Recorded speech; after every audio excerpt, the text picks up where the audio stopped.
and tensions of collectivity and individuality, as well as approaches to alternative learning and research. I mean, this is what the entire exhibition kind of is about. We are really happy to have the opportunity to kind of reflect within this space. So my name is Mark Tay, and I'm a performance maker and researcher. Stephanie has already explained. And I come from Five Arts Center. And today we have 8 people here. So 3 of us are from Five Arts, Anne James and Jun Tan as well.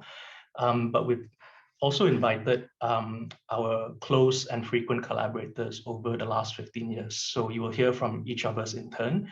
These are people who are filmmakers, designers, activists, artists in their own right. And we've been working a lot together over the last 15 years collaboratively. Yeah, Five Arts Center was first formed in 1984. So this is kind of a few generations, maybe 1 or 2 generations down from that, just to establish that. But Anne is from the first generation, just to also establish that. Yeah. So let me share some slides and then share a bit of context before we go into exactly what we're trying to do today, okay? Okay, so you all can see these slides, right? Yes. Great.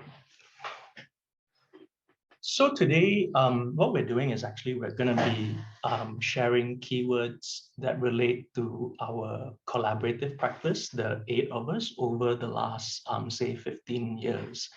And that's because within the context of the exhibition that Stephanie and her collaborators have put together, we, in the Art Museum of the Guangzhou Academy of Fine Art, we have a simple installation that slowly reveals the keywords that we collected from ourselves that define our practice. Yeah. And basically what we would like to do today is to kind of expand on these keywords really and discuss several of the keywords. We're not going to go through all because I think there's about 20 odd of them and we're just going to select 1 each. For those who have not seen the exhibition, we also are not able to go to the exhibition for obvious reasons. We're all in KL. The exhibition also includes a whole bunch of documents that Stephanie has pulled together that she feels is most important to highlight about the practice of Five Arts Center and our collaborators. So just briefly, there are archival documents and materials from Five Arts' production history, which has been redesigned very playfully by Yansin. So thanks very much. That's what you see on the walls here, right? And our website address is there. You can pull out the kind of tag from them and take them home and surf it on your own site. We have a very short video that we made earlier this year, kind of reintroducing Five Arts after 37 years. We have an introduction to Baling, one of our performances that we'll be talking more about today. We also have a text which I wrote to kind of mark the end of an era as Five Arts Center moves to a new place and space in the new year. We moved out of our studio after 23 years. And also we have a code of conduct which we developed last year, actually discussing discrimination, bullying, and harassment in the performing arts. And we thought it was really interesting that this was a document that Stephanie felt important to include in the context of this exhibition. And lastly, there's an essay as well on the development of non-formal education in Malaysia since the 1970s, looking at the work of Janet Pillay, who is a member of Five Arts Center, as well as her colleagues and collaborators, which includes people like Anne, as well as Charlene Rajendran, who is also in the Zoom session today. So it looks at this practice since the 1970s as a kind of form of alternative pedagogy in the arts. Yeah. So this is what you might encounter in the exhibition space if you could visit. And before going to reveal and expand on some of the keywords that we're talking about, let me just provide a bit of context about Malaysia. so that we have some basic kind of frameworks to work with, as well as our work. Yeah. So obviously you see lots of maps on screen here. And what I've done is kind of pulled together, about 8 or 9 maps that go back 110 years. And these are maps of a place that we now call Malaysia. But if we go back even just 70 years ago, Malaysia did not exist. So what, very, very quickly, we can see here are the changes over time of territories, borders, flags, names of this thing that eventually became Malaysia. And obviously imagination, a kind of national imagining, right? In 1957, Malaya became independent. In 1963, it joined with Singapore, Sarawak, and Sabah in Borneo to become Malaysia. And in 1965, Singapore separated from the Federation, and that's been the kind of geo-body that we've had since then. But basically, this is just to show you the constructedness of the nation state. And it's also just to say that it's still a very peninsular or West Malaysia centric perspective. I mean, all of us are from West Malaysia. We could tell the story from another perspective. I'm sure most of you will know by now that Malaysia is a very multicultural and intercultural place. We've had lots of waves of settlers and colonizers over the decades and centuries. We've had the Dutch, the British, the Japanese, and Portuguese, and for the last 60 odd years, we've been colonized by our own government, the Barisan Nasional, which we can talk a little bit more about later. So I turn now to the early days of the collaborations between about half of the people that you will be hearing from today. And about almost 20 years ago now, when we were in our early 20s or mid 20s, many of us started working together in community arts projects, what might now be referred to as socially engaged arts projects, working in kind of low-income communities, in urban communities in Kuala Lumpur, working with young people, teenagers, to look at telling their own stories through visual arts, theater, film, and so on and so forth. So we slowly began to create artworks together. This group of collaborators made up of filmmakers, theater practitioners, designers, activists, making performances, exhibitions, participatory projects, documentary films, yeah, and also organizing festivals, or curatorial projects maybe. So in 2008, we initiated a project called the Emergency Festival, which looked at the 1948 to 1960 Malayan Emergency, or essentially war. During this 12-year period, it was a kind of fight and struggle between the British, the Barisan, what would eventually become the Barisan Nasional government, as well as the outlawed Communist Party of Malaya. Yeah. So we started looking into this area around 2007, 2008, because it was the 50th anniversary of Malayan independence. And there was a lot of desires, not just from us, but others, to kind of revisit, relook at, and reframe alternative histories in Malaysia. But today, a lot of what we will be mainly talking about will centralize around these 3 particular projects or performances. So this, what you see on screen, is a performance called Baling. It's a performance where we use transcripts of the failed 1955 peace talks between the 2 chief ministers of Malaya and Singapore, and the most wanted criminal in the British Empire, or the most wanted man in the British Empire, the communist leader Chin Peng. So we found the transcripts, and in this performance, the performers say the lines from these talks, as well as share their own perspectives of the figure of Chin Peng, this terrorist and most wanted person in the British Empire. Yeah, we will expand more on this in a little while.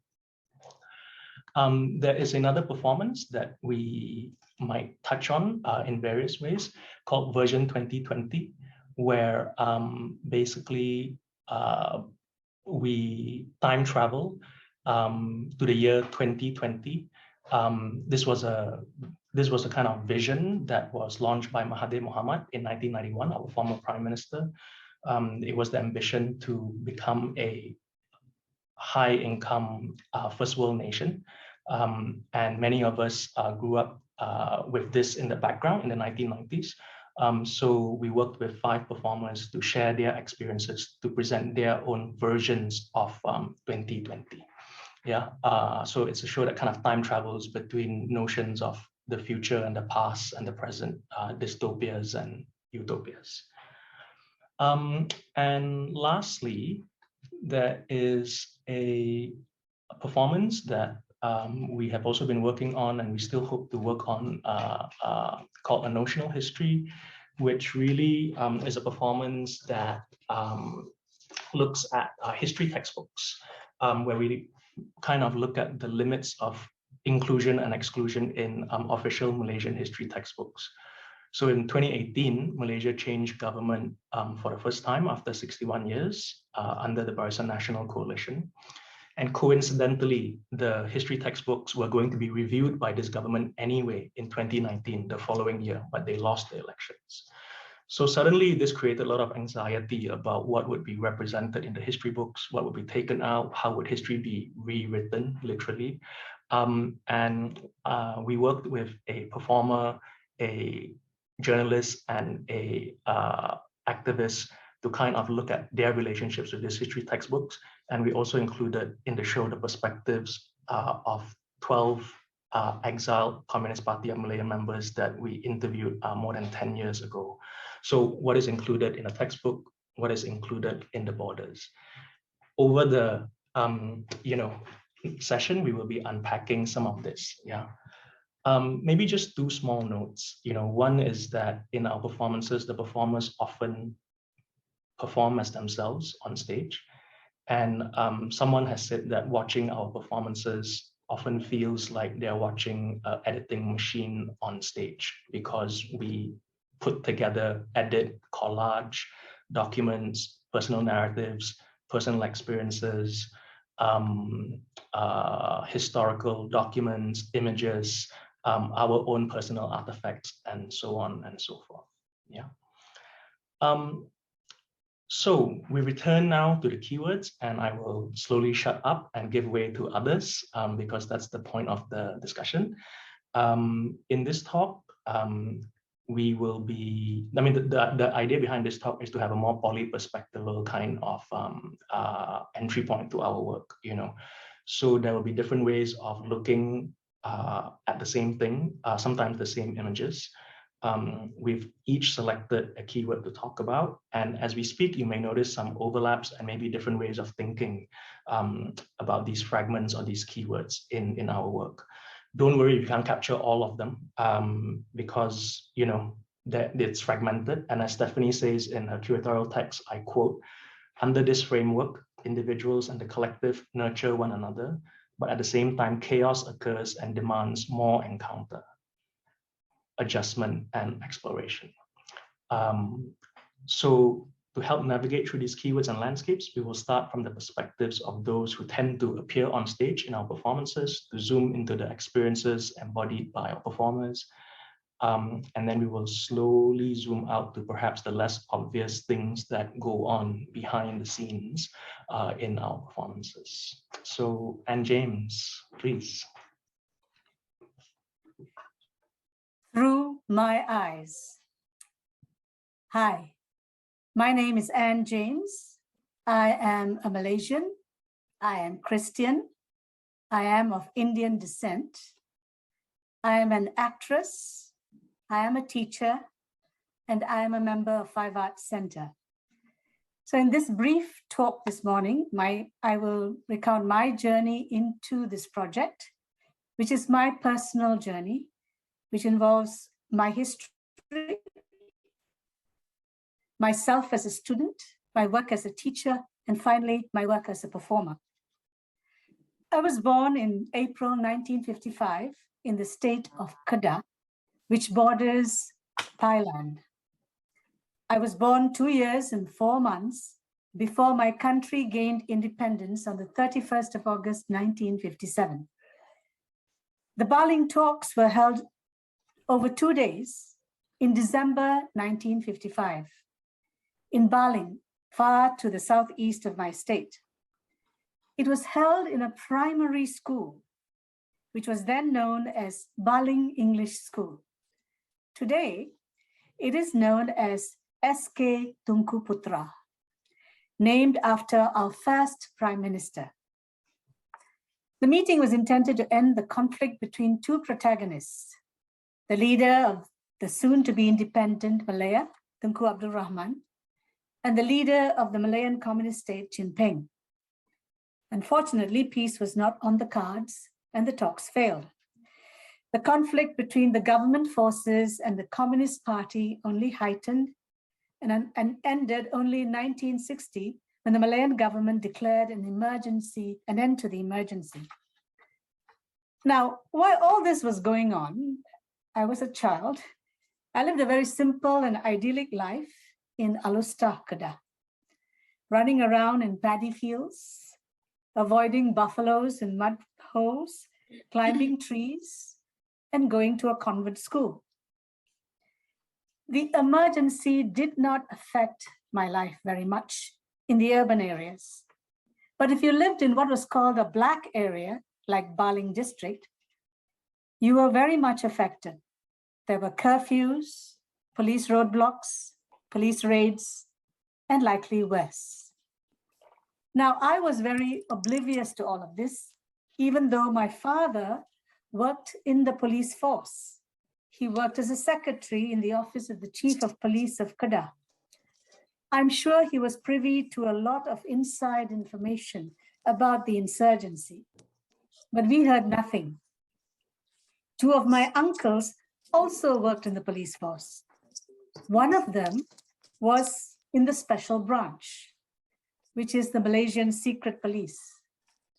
As an adult, when I was an adult, he worked in Hajai on the Thai border and was probably involved in the peace talks held between the Malaysian government and the Malayan Communist Party in the late 1980s.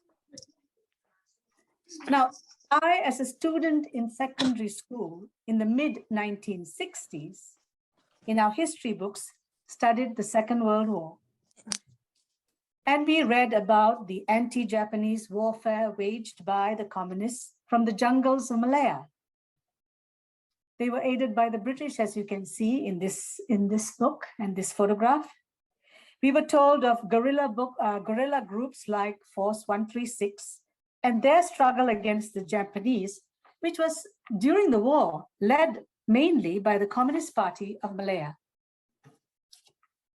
Then we studied what the communists did after the war. And what we studied in our history books was not a pretty picture. The communists were painted as bad people who caused great hardship and hampered the independence of Malaya from the British colonialists. Next slide. Our struggle for independence was painted as two-pronged, striving for independence from the British and a war against the communists. In my history book, when I was in secondary school, there was a chapter that contained a short discussion about the Baling talks. I remember two photos, the photo of Tunku Abdul Rahman at one table and Chin Peng, the leader of the Communist Party, at the other table. This image would recur over and over again. In 1979, I completed my university studies in performing arts and history. And then I started teaching history in secondary schools. Again, the Baling talks were mentioned in a paragraph or two with these same two photos. Now, in that same history book, which I taught, I remember there were a few interesting chapters. A chapter on feudalism, one chapter on democracy, and one on socialism and communism. I remember a photo of Karl Marx in the chapter on communism. Communism was painted as an oppressive system. It was made clear that democracy was a choice made by Malaysia. Then, in 2008, my journey into what happened during the emergency and contemporary Malaysian history began afresh with Five Arts Centre and the projects initiated by Mark Tay. It was during an event called the Emergency Festival. I realized how much we as a nation had been educated into forgetting, erasing, and burying all other narratives about our history. This was also when the text of the actual Baling talks were read verbatim for the first time in front of an audience. And that's me in that red blouse. I was one of the readers. 7 years later, in 2015, Mark invites me to be part of the Baling Talks project. In doing the research for the project, I visited my uncle, who was with the special branch. He had retired by then. I tried to find out what he knew had happened during the emergency. I talked to him about the peace talks with the communists along the Thai border because he was stationed there until he was retired.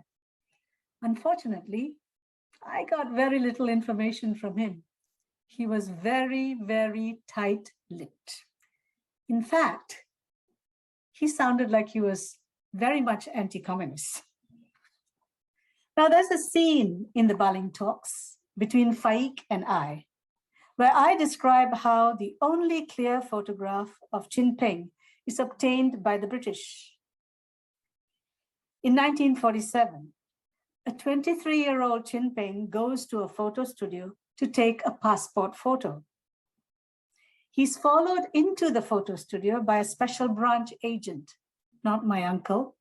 He wasn't there yet.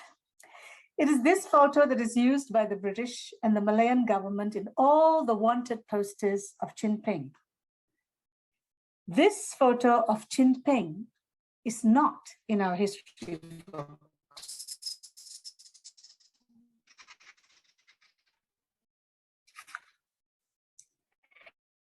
It was as an actor that I experienced the Baling talks again, Chin Peng, walking in their shoes, embodying them. The Baling talks happened at a pivotal point in our Malaysian history. My nation could have taken many different points at that moment in history. The image of the two protagonists from my history books keep rising. The two forces struggling over which way Malaysia would go. Thank you.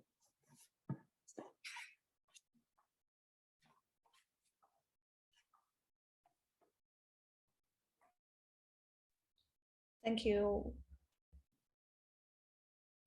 Hi, my name is Fahmi Reza. I'm a political graphic designer and visual activist based in Kuala Lumpur. Merdeka means independence, and 1957 is the year of independence for Malaya, that later formed Malaysia in 1963. Malaya was colonized by the British for over 150 years. And if you search Merdeka 1957 on Google or any search engine, you will get these image results. As you can see, there is one image that pops up and usually appears as the top search results. It is a photo taken on August 31st, 1957, of the first Prime Minister of Malaya, Tunku Abdul Rahman, declaring independence in front of the British, the Malay rulers, and thousands of people during the Independence Day ceremony inside the stadium. And when you ask a Malaysian about the history of Merdeka or independence, this is usually the image that pops into their minds. This is the image that we see during Independence Day every year on national TV, newspaper, social media, and the image that we see painted on murals all over the country. And recently, the image was the main source of inspiration for the design of the tallest building in Malaysia, the Merdeka 118 Tower, which is currently the second tallest building in the world. You can even see the same image used on the front cover of history textbooks used in schools. When you talk about official history of Merdeka or independence, this is it. The history textbooks is nothing but official history, the mainstream political narrative of the history of the nation, the history written by the state, by the ruling elite, by the people in power. This is a photo taken from our show, A Notional History. I was pointing to a page from the 2007 Malaysian High School Certificate Exam paper for history. Question 54. This photo shows Tunku Abdul Rahman, our first Prime Minister, declaring independence for Malaya. How would you feel if you were there attending the ceremony? 1. Love for the country. 2. Respect for the national symbol. 3. Grateful to be a citizen. Or 4. Proud of the struggle of our national leaders. As teenagers, we all went through 5 years of high school and studied 5 official history textbooks.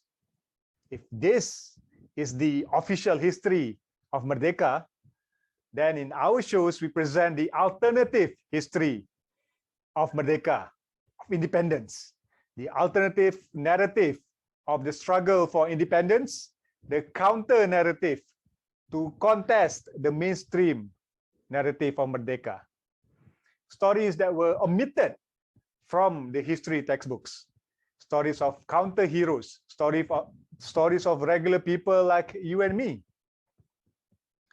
And because all history textbooks are the construction of the authors and the state, it will always present the national narrative of those currently in power.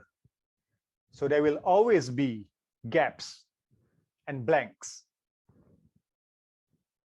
And there will always be a need for more counter narratives to fill in those gaps and blanks.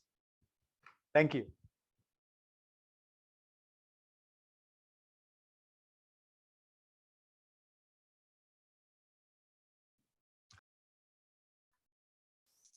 Hello everyone. Hi, my name is Imri Nasution. I am a filmmaker. I work mostly in TV and mainstream media. The keyword I will be presenting today is evidence.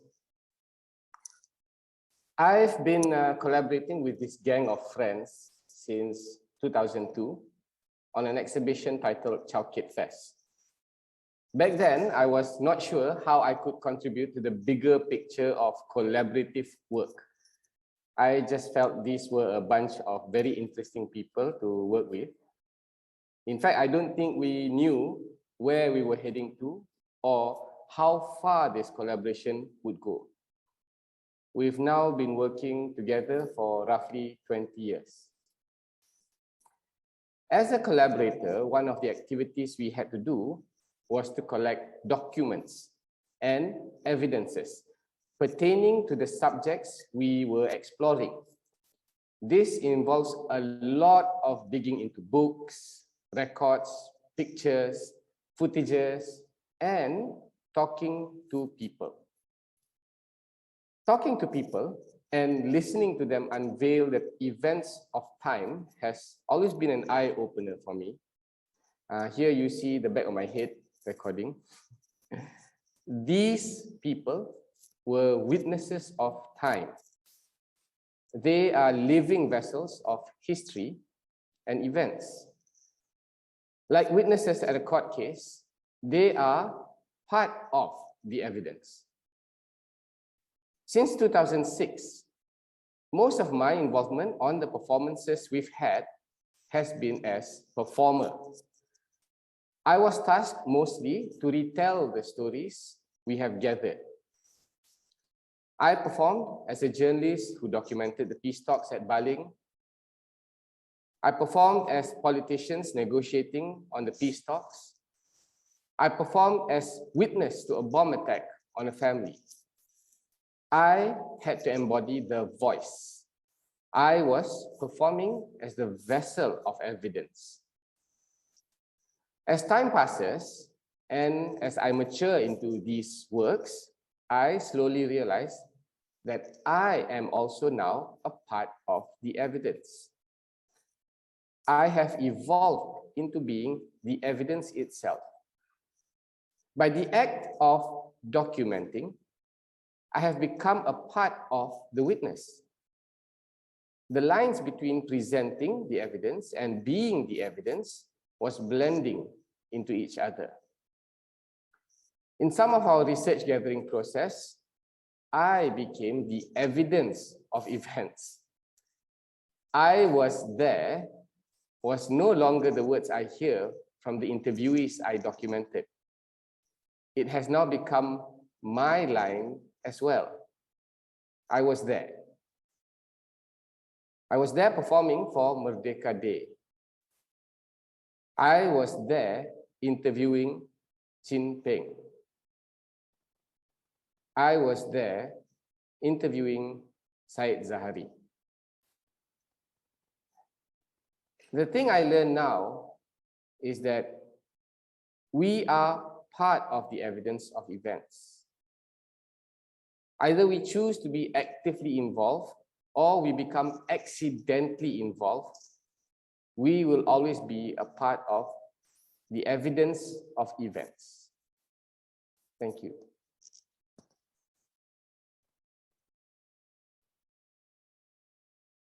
Hi, I'm Sam. I'm a multimedia and lighting designer. I'm mainly the tech guy for this group. My word is polyperspective. I would like to talk about Baling mainly. I think it has a great example of how polyperspective the performance is.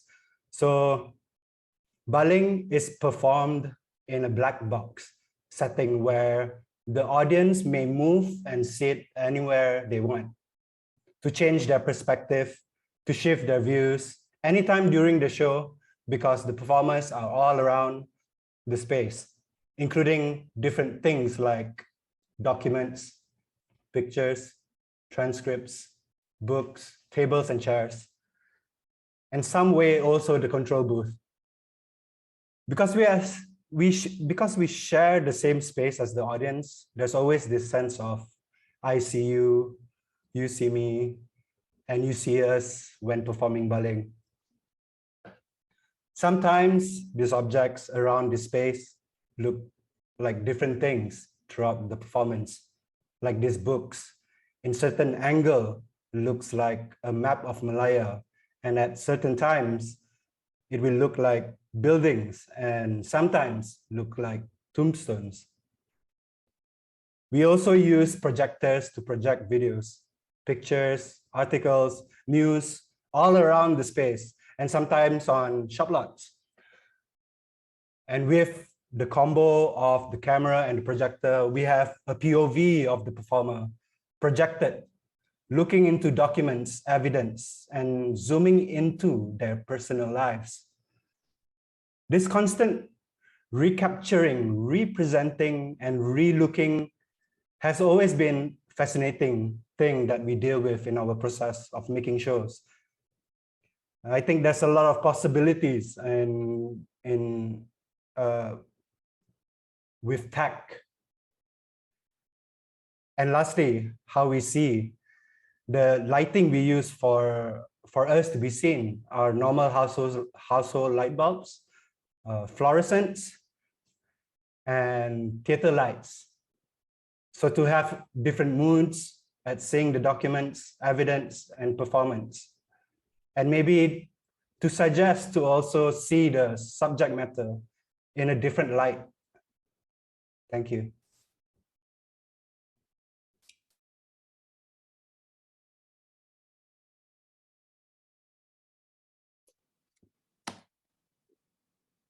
Hi, my name is Faiq. I'm a performer, and outside of the theatre work, I am a digital producer.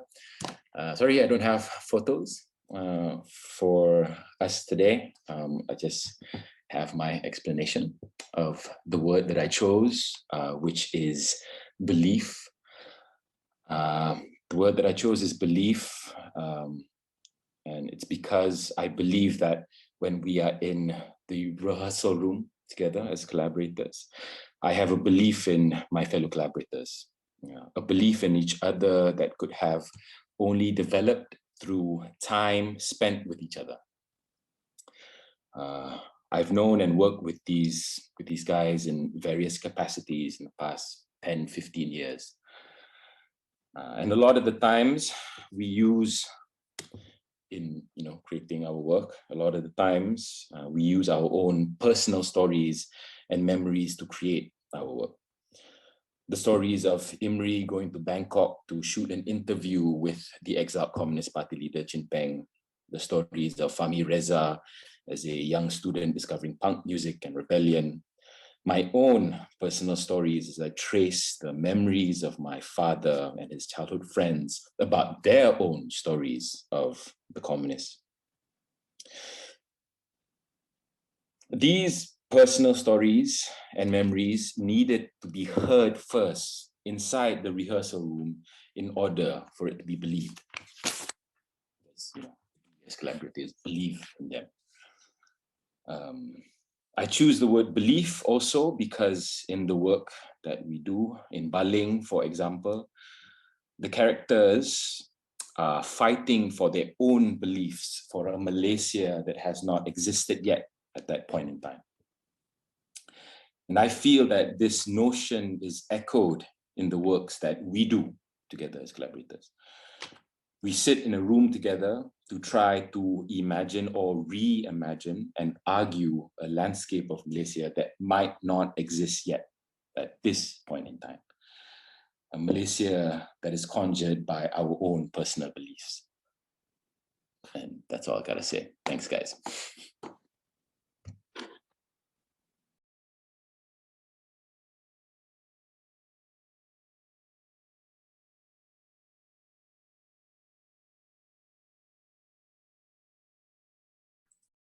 Hi, my name is Desi. I'm a fine art graduate and I have been working across visual art, theatres, and film in Malaysia for decades. The words I choose is trust. I would like to start by sharing a photo from one of our works, A Notional History. The old people on the walls are the exiled from my country. They are the living historical figures who have contributed to the independence of my country. But in the history textbook today, they are still being called the terrorists. So sometimes I wonder what keeps them fighting in the jungle for almost 40 years, even though they were losing the battles. Is it merely because of political ideology? Or there is something more? This is a photo of some of us. We are from different ethnicity and we train in different disciplinary.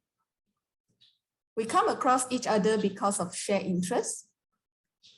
We start to work together with a trust of our own instinct as we barely know each other in the beginning.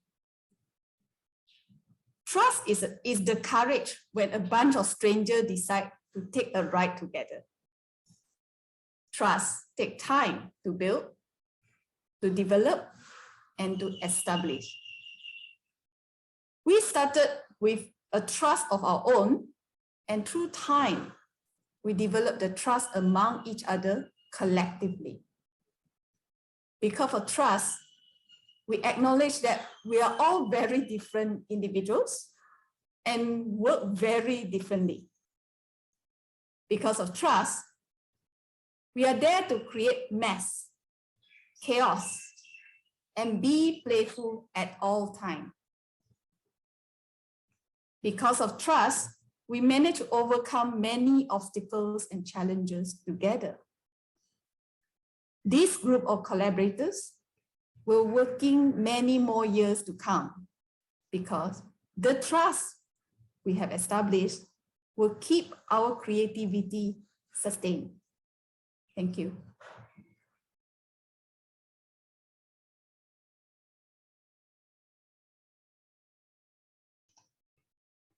Okay, it's my turn.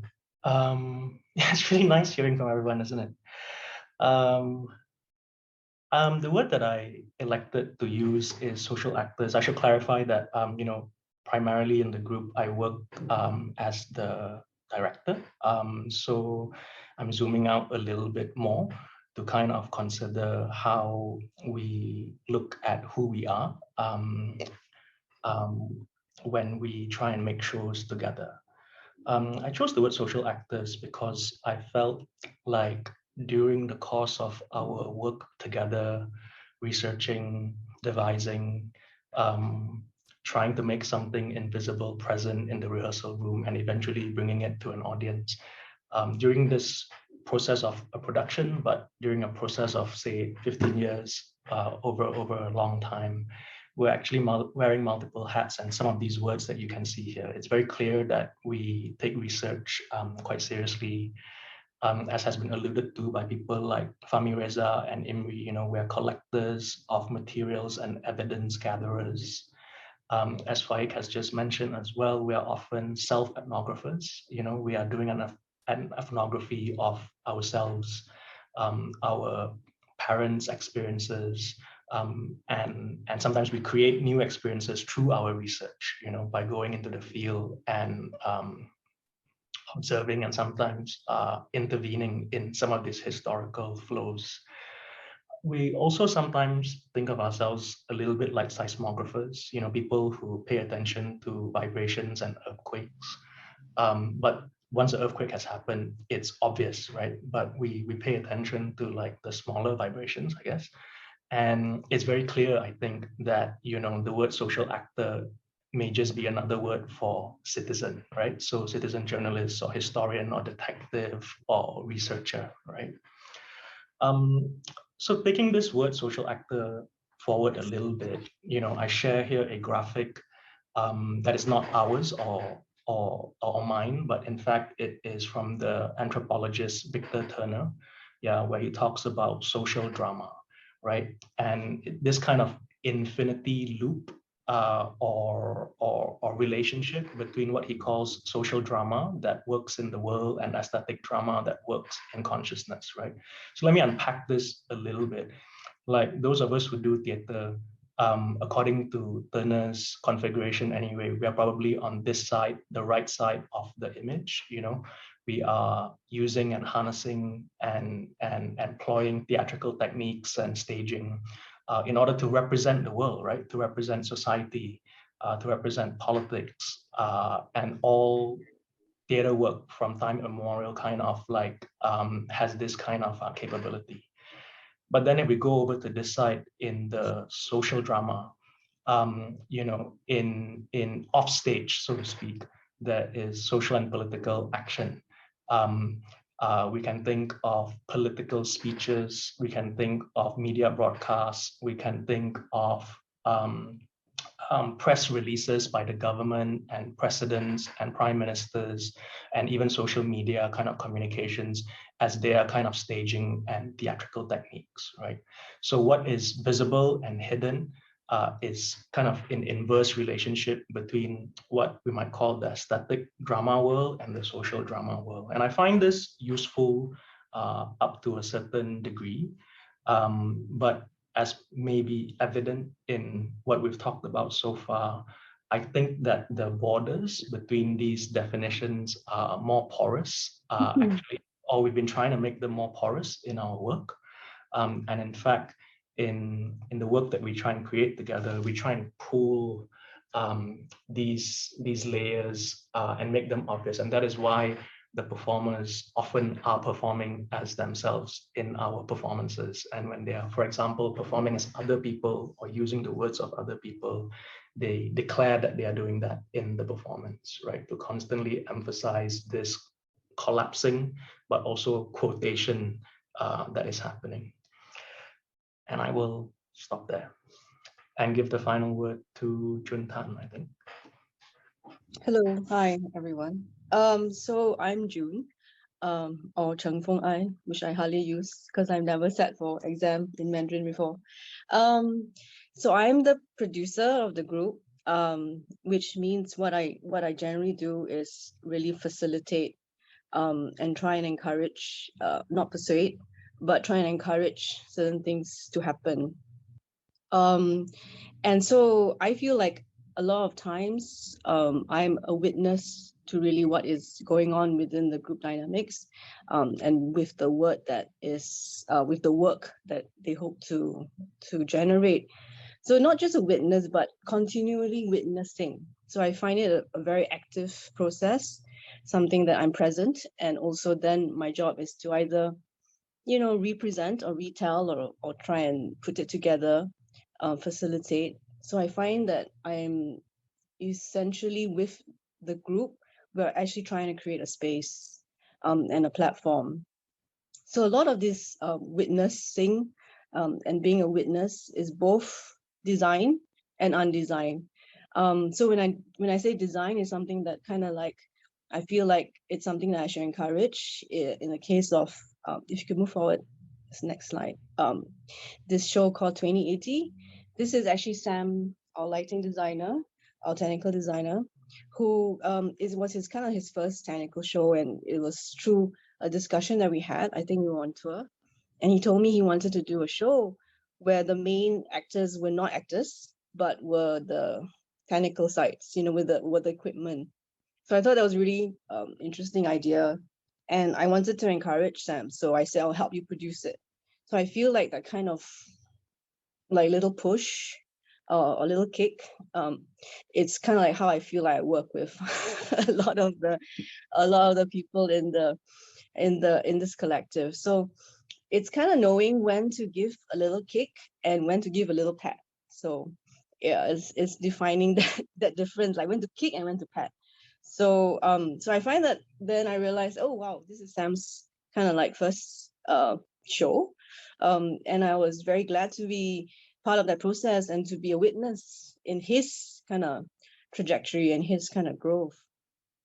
Then there's the other type of witnessing, which is completely undesigned and not that you don't plan for. So when Fahmi Reza, who is so interested in counter narrative, got a bit of trouble by posting a photo of actually a playlist of the Queen in honor of the Queen, he got arrested. And because he got arrested, we were outside the police station showing solidarity. So another member of our collective, Fahmi Fadil, who was also in the show, is now an MP. He's a member of parliament. So he came out to show solidarity for Fahmi Reza. And then 2 weeks later, Fahmi Fadil got called up by the police for showing solidarity for Fahmi Reza being called up by the police.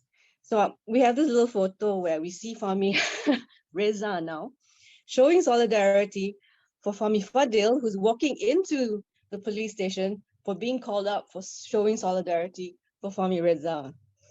So we call this like the infinity Fahmi loop, you know, kind of like passing the baton of showing solidarity.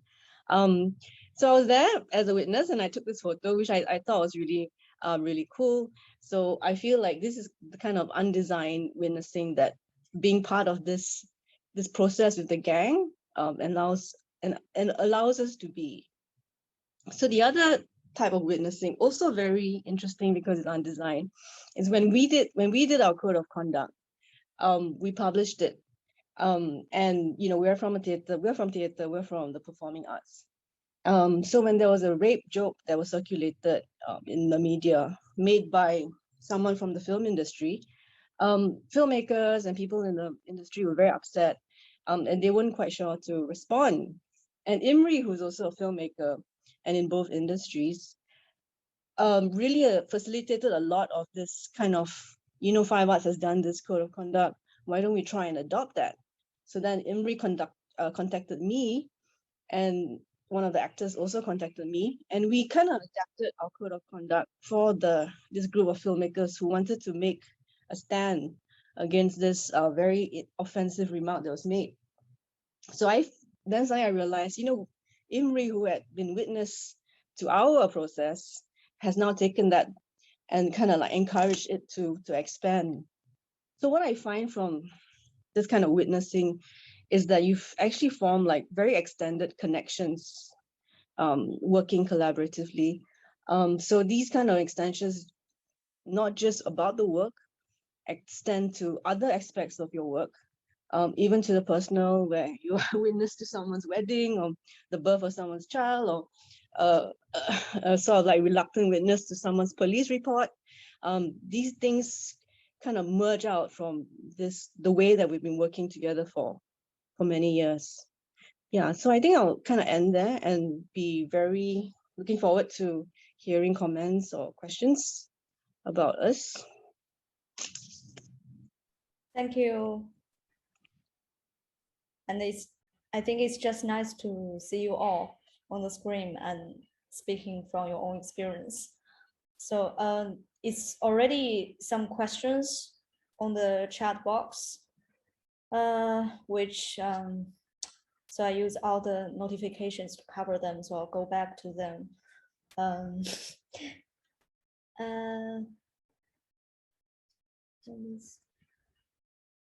One question here is,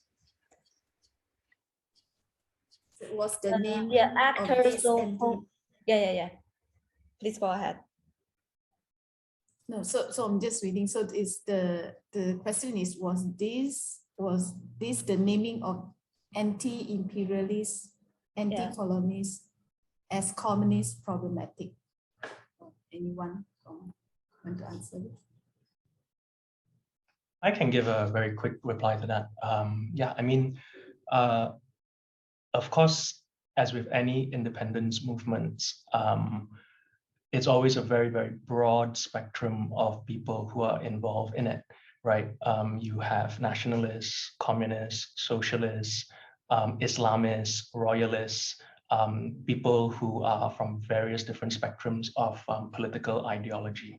And I think this is a situation that you see replicated across the global South, during the 40s to the 60s. In fact, I mean, when we're talking about the communists here, we're talking very much in relation to the performances that we have made and highlighting, right? So in Malaysia, the communists specifically are written out of our history. So that's where the emphasis from us is coming from. But I would like to emphasize actually that these labels are very limited and useful only to a certain degree. Many of the people that we interviewed who were in their 80s and their 90s when we interviewed them, by now, many have passed away. When they went into the jungle to fight the Japanese and then the British in the 40s and the 60s, 50s and 60s, and even the independent Malaysian army up till 1989. When they went into the jungle in the 40s, these were teenagers. These were people in their 20s, and some of them were motivated by political ideology, but many of them were searching for an identity. They were very fluid in terms of trying to figure out who they were, what was this new thing called a nation all about. And I think what's really interesting is that many of these young people, sometimes they change parties because the party was shut down, or they change, they moved to another trade union, or they wore a different hat. They joined an Islamist party because it was convenient and it was available, to move their political agency forward. So there was actually a lot of fluidity, basically young people experimenting with politics. I want to emphasize that. But of course, when one uses the label communist in the Malaysian context, it is a very specific label to eliminate all other identities for this person. It's to mark out this person, and it's to fix this person, basically. So instead of fluidity, we have a kind of like final fixity, such that this person is even not allowed to exist in the country because they are outlawed, right? So yeah, I hope that answers the question.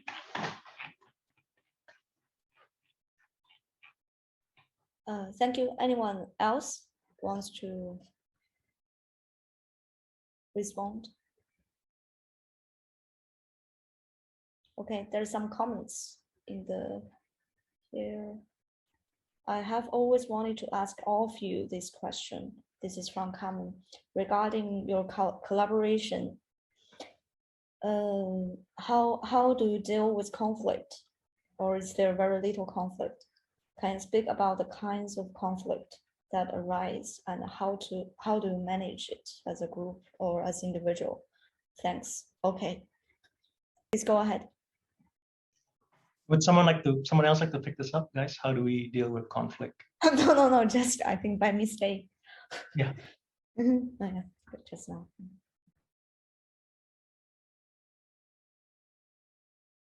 Well, we shout at each other. Well, I think there is for me, actually, it's also how the collective role. So as I say, when we start to work together, we barely know each other. So there is conflict, but there is a very polite response towards the conflict. We may not say directly on certain things, or we try to accommodate everyone's feeling, trying to find a way so that the project won't fail. So that is how probably in the beginning of the collaboration when we just started.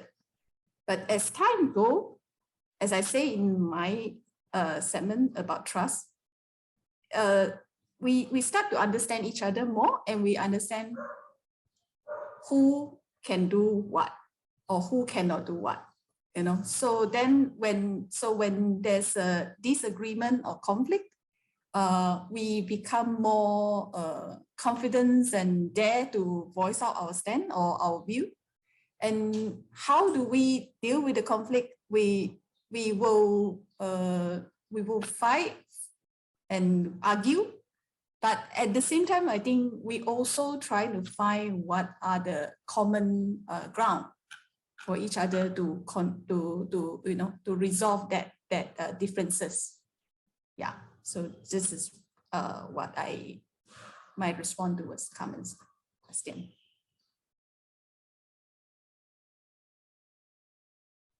Anyone else? I think I agree with Tacey as well. I think the beginning, I always remember our beginning years of collaboration we've had very heated arguments because we tend to use the word no at the beginning of our counter argument. So if someone says, what do you think this, and then another person will immediately say, no. What I think is just a mode of language. And as we mature into knowing each other, we start to realize, okay, it's just, mode of language. And I think as we go along, I totally agree with Tacey. It's understanding each other's capacity and ability. And after a while, we kind of lessen our wall of ego, where we can admit to our weaknesses, where the group is a collective is stronger than an individual with much ego. I think that's one of the means of collaborating and handling the flames of our egos. I'd just like to add something. I've not worked with Mark as long as I've known Mark for a long time, and I've worked in 5 Arts with him, but I haven't worked with in these kinds of projects for as long as Imri or Tacey have, and then later on Faiq and Syam. But I think it's also, aside from saying, I tend not to say no to the director. I tend to accommodate, but I think it's also a belief in what we're trying to say. And it's that belief that we are saying something that is important to, and I believe in that, important to my country, important to the narrative of the counter narrative of this country. Because of that, we are willing to concede certain things. Whatever unless you're really adamant about it, and it's a conflict of ideas and not personalities. So, and that is for the greater good, and not about, as Imri says, and it's not about egos. It's about what are we fighting for? We're fighting for that ideal or that idea, and that keeps us together, I think. Thank you. And as time is very limited, I will just move to the next questions. And if you guys have other responses to this specific question, please email me and I'll then forward them to everyone. So the next question is from Yiren. So she's asking from the political, economical perspective. So she wants to know that where's your funding? Like where do you get your money from, or is there any limitations as you want to act and also to do art projects? And is this related to how you work together and your individual roles? Thank you. June, would you like to? Yeah. So how do we get money? Well, firstly, we are very cheap. So that helps. And secondly, it's a combination. We get some government grants. We also get corporate sponsorship. And thirdly, when we get commission from festivals, that's how we pay ourselves. And then a little bit of the money also goes back to the collective, like a small percentage, so that we can keep the office running. So none of us are considered full-time in performing arts. So we all have other jobs that we do besides making work together. So we have people are teachers, people are like designers for other projects, people are writers or filmmakers. Yeah, so it's a combination of juggling a lot of different sources of income. Thank you. Go ahead. Did I interrupt you, June? No, I just want to add that actually audience and ticket sales very small because we're not that kind of company that make like blockbuster show.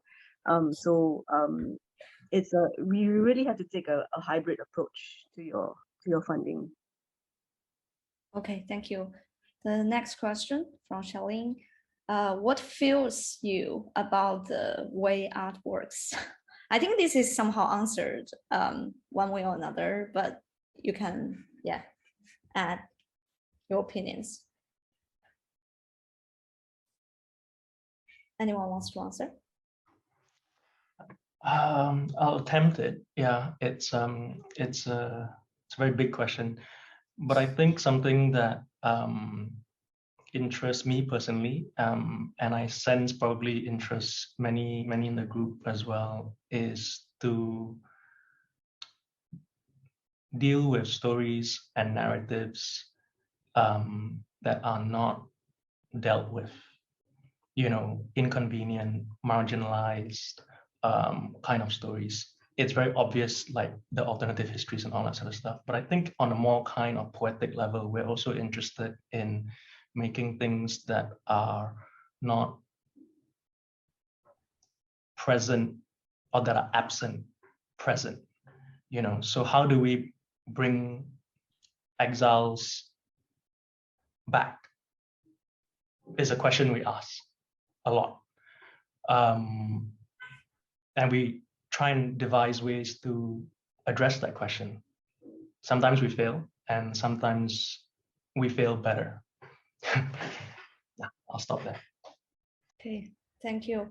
Sorry, we're a bit over time, but let's just have 2 more questions and then move to the next section. And this is a question from the question and answer box. So if you can click on the button, a question from Han Lu. Thanks everyone. As you presented, you introduced yourself as a director, performer, producer, etc. But obviously you work in a different process from traditional theater. where labor division is more clear and only the director or the playwright are the authors. I'm curious about the collaborative creative process in details. How is a play conceived and how are creative decisions made? And what are the other challenges of collaboration other than conflict? Anyone? Sure. I mean, I'll try and address this. So anyone, please join in. I think we didn't mention this, but actually about half of us, I certainly wasn't formally trained as a theater practitioner. So my approach to theater, it's interesting that, in the early days, we worked together in community arts projects where we were really kind of collaborating through being parallel next to each other, visual artists, street artists, filmmakers, theater people. And slowly we managed to find a kind of vocabulary, learning from each other's vocabulary, as well as creating a shared vocabulary. So then when we make performances, we try to really collage these different ways together, these different ways of seeing together. As mentioned initially, there were lots of like the kind of typical conflicts when interdisciplinary kind of things happen. But over time, because of this duration, a vocabulary and an instinct and a kind of collective trust begins to emerge. And people's habits. I mean, habits are also important, like people just have certain habits, and then you kind of work from there. And when I work primarily as a performance maker, I really try and go with what is it that the performers want to share on stage, because ultimately it is their own stories and their own perspectives, and often they are putting their own political subjectivity on the line. So this person wants to say so much, this person wants to take a more ambiguous approach, this person wants to be very, very direct. As long as this person understands the kind of stakes that are at work at different layers, then let's kind of go with that. But a simple way to describe how do we kind of ultimately make decisions, I would like to think I'm not such a dictatorial type of person at all. Usually what happens when a very, very big decision needs to be made or a conflict happens is we stay in the room, and whoever has the stamina to continue staying in the room and to insist on that point, that person tends to win the argument. And then we're like, okay, let's go there, because we can't do it anymore. I'm conscious of time, so we should maybe end soon. There's another session here. Stephanie, you've been very generous with time. Can I just quickly add something? Because I think, very quickly, because I think if you work together with people for a long time, all this would be very natural. The trust, the belief, and falling into a pattern of doing things. And I think what we're also trying to do is embrace this idea of change, kind of like challenging ourselves in certain ways. And I think as a collective, we are also figuring that out. What does it mean? Because, we are all going in different trajectories in our own careers and also our own personal growth. So how do we also come back together and inject that kind of newness? Because we can't be doing the same, almost like work or looking at the same things for 20 years. I mean, we can, but how do we push ourselves that? So that is an interesting question, I think. And I think if we're talking about art or being together or being collaborative, you kind of need that also, a little bit of, let's not just keep, patting ourselves on the back and kind of replicating certain things. You kind of need to also try and push yourself a little bit. Yeah. Thank you. So maybe we'll end here. So I will collect the questions. So maybe you can email me and then I share with the group.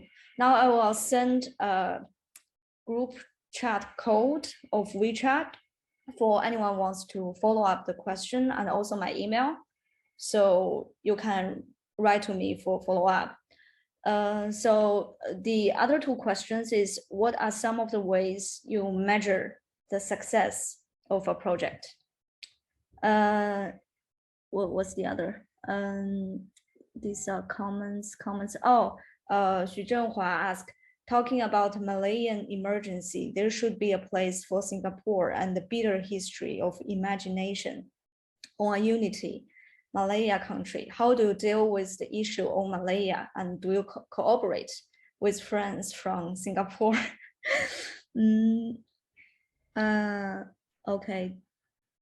Okay, so that's the 2 questions. Now, yeah, please email me and I'll share it with everyone.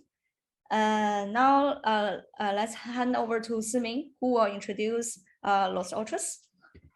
Thanks so much, everyone. Thank you. Thank you so much. Thank you, everyone.